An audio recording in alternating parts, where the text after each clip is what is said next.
अस्सलाम वालेकुम, welcome to my YouTube channel home tips and vlog.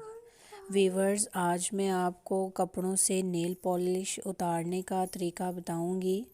बाज़ टाइम हमारे कपड़ों पर नेल पॉलिश लग जाती है, जो कि लगी हुई नेल पॉलिश कपड़ों पर बहुत बुरी दिखाई देती है।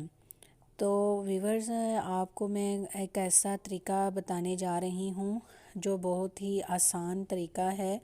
आप ये तरीका आज़मा कर देखें, आपके कपड़ों पर लगे नेल पॉलिश के दाग, हर तरह के नेल पॉलिश के दाग ख़त्म हो जाएंगे। तो सबसे पहले आपने कपड़े के जिस हिस्से पर नेल पॉलिश लगी है, आपने उसको नेल पॉलिश के रिमूवर से मतलब साफ़ करना है उधर से, तो उसे मिटा देना है। फिर उसी जगह पर आपने मीठा सोडा लगा देना है। मीठा सोडा लगा देने के बाद थोड़ी देर उसे रेस्ट देनी है। रख दें उस हिस्से पर जहाँ पर आपने मीठा सोडा लगाया है।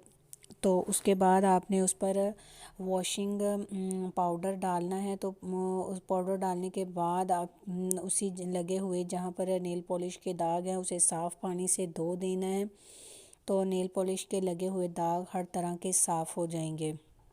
अगर आपको मेरी ये वीडियो अच्छी लगी तो लाइक करें, शेयर करें और मेरे चैनल को सब्सक्राइब करें। Thank you.